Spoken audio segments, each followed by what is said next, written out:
This program is brought to you by Stanford on iTunes U at Stanford University. Please visit us at itunes.stanford.edu. So we talk about network neutrality a lot, and if you read about network neutrality, then I'm not sure, but I would guess that wireless service providers come up very rarely explicitly in that discussion. Okay? Typically, the discussion is about content providers and the guys who own, access to homes. And yet, let's look at wireless providers, guys like Verizon and Singular. Well, they control the applications you use on your cellular phone. Right? Now, if you want, you can unlock your phone, and that's good because it lets you use someone else's chip. But typically, if you really want to leverage their networks, you have to use the applications they gave you on your phone.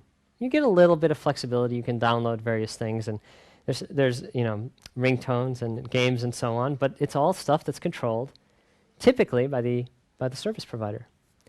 Now, they don't manufacture the devices, but they have a lot of control over the device features you get. I have a Motorola Razr. I'm sure some of you may have a Motorola Razr. My Motorola Razr is a Singular Motorola Razr. So it has certain device features enabled. Like if I click on the World Wide Web button on that, it brings up Singular's browser. Other guys that have a Motorola Razr, maybe have the Verizon version that actually has an MP3 player built in, is connected to Verizon's music service. Okay? So they actually control an interface between the device and the services, the applications that they have. And now let's move down from there. Singular is owned by who? AT&T. AT&T is just merged with SBC, controls a lot of access to the internet. They also control, I should say, a backbone, not the backbone. Right? So what do you have? You have the perfectly vertically integrated company here. You have someone who controls your experience from the device to the application to the network. It's the best they could possibly hope for. Right? The only thing they don't control is if you decide to talk to someone who's not on your network. And we know there's an enormous push by providers to get you to talk to people on your network. Right? There's major incentives to do so, as well as the plans are structured so that you have much better control over features when you do talk to someone on the same network. Right?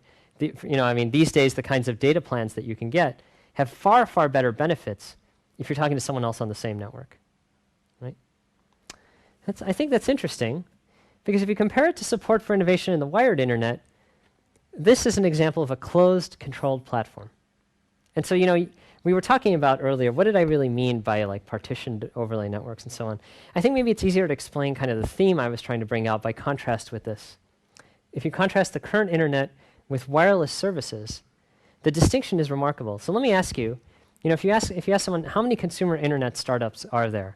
A consumer internet startup is someone who started a company that delivers a service over the web, and hundreds, thousands, right?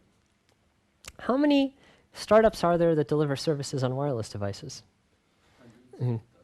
What's that?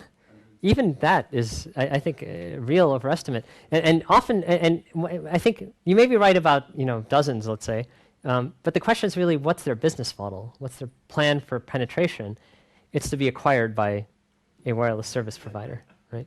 A lot of internet startups want to be acquired as well, but their plan for penetration is typically not, let me get acquired and then everybody will use my service. It's let me get everyone to use my service and then I'll get acquired. Right? Very interesting, that difference.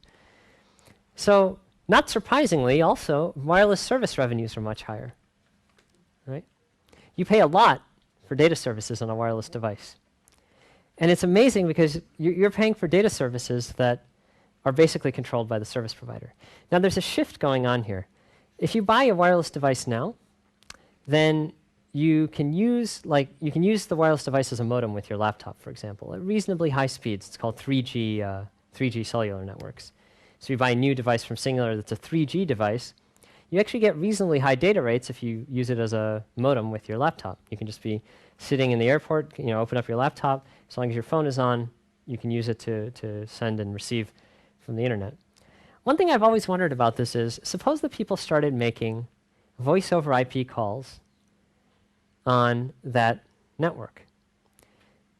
The reason that it seems nonsensical is because you pay for unlimited voice calls on your cellular plan anyway. And it's very, very hard, and I would say impossible, to buy a cellular device with an unlimited data plan where you can use the thing as a modem without buying a voice line. You can't do it. All right? It's remarkable. It's brilliant, too. It's the exact thing that the guys who own telephone networks would love to do. They would love to be able to say, fine, you can buy DSL, but you have to buy the phone line, too. Right? But it's just hard for them to do that. They'd be leaving business on the table. Cellular providers, no problem. They've got people locked in to being able to buy, to buying voice and the data services. I don't know what the future holds there. It's not clear what the competitive pressures are. It's not clear whether there's enough competitive pressure that if one guy branches out and says, I'll sell a data plan without the voice plan and has a fast enough network, that suddenly you might see a shift in the way that the economics work. I would argue that first, that's a possibility, but second, you would expect to see saturation in the quality of the data service if voice over IP was used by a lot of people consistently. So I think there will always be, they inherently have the benefit of the fact that the wireless medium does not have as much capacity as fiber optic cable. That it's inherently significantly lower capacity than fiber optic cable. You just can't ship as many bits through the air as you can through fiber. Interference is the typical problem that you see. I mean, we all know what interference sounds like, but it's a problem for data as well. And that allows them to create congestion a lot faster than you can on fiber optics. The commodity that they're dealing with, by being able to package and sell the good in this way, they're able to make much better use of the available capacity than free use would. So it's very interesting, the evolution here. I think that we're all so worried about the network neutrality argument on the wireline internet. And all the while, right under our noses, is this incredibly vertically integrated service model.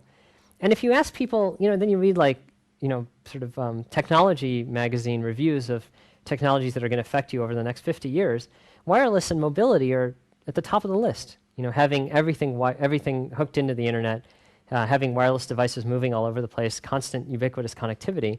So we think of it as the biggest technological revolution in the way we interact with the network, and yet we're completely oblivious to this trend, which is against what sort of which seems to run counter to what the network neutrality debate is centered on. So yeah. Mobilize people to. So you're asking, why do we find ourselves in this situation? I think the real problem. I thought a lot about it, and even I consider myself someone who's kind of working in this space, but I often feel ignorant when I think about that question, because it's very, very hard to evaluate what the opportunity cost of innovation is. When I think of opening this up, I'm not sure what the right approach to that would be. So, one example is that Nokia is trying to create a device that basically speaks every wireless protocol that there is and runs on Linux. And they think they can get buy-in from service providers to sell this device to consumers, in which case you would suddenly have an open platform on which people could develop anything they wanted. It seems to me that's not likely to happen, but it also seems to me it would be really nice if it could happen. I just don't know, given past history, I don't know what the economics are that line up with the technology. And that's, when I say I feel ignorant, what I mean is I think it's a hard question to evaluate the opportunity cost of innovation against the benefit to society of an economically sustainable infrastructure. Even despite such a closed platform, it's clear that we've all been the beneficiaries of a tremendous revolution in wireless data and voice services. So what did we miss? We don't know what we missed, but we know something happened.